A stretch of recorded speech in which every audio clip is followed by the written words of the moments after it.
গোপন সংবাদের ভিত্তিতে অভিযান চালিয়ে আগরতলা বিমানবন্দর চত্বর থেকে ৩ অবৈধ বাংলাদেশি নাগরিককে আটক করল এয়ারপোর্ট থানার পুলিশ। ধৃতদের মধ্যে ২ জন মহিলা এবং ১ জন পুরুষ রয়েছেন।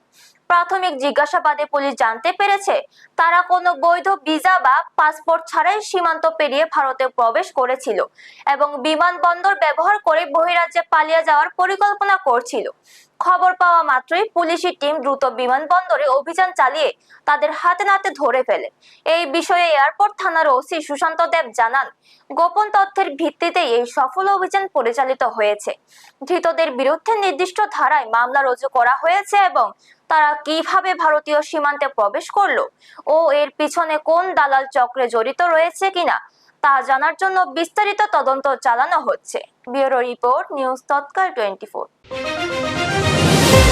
আমাদের কাছে খবর ছিল যে এমবিবি এয়ারপোর্টে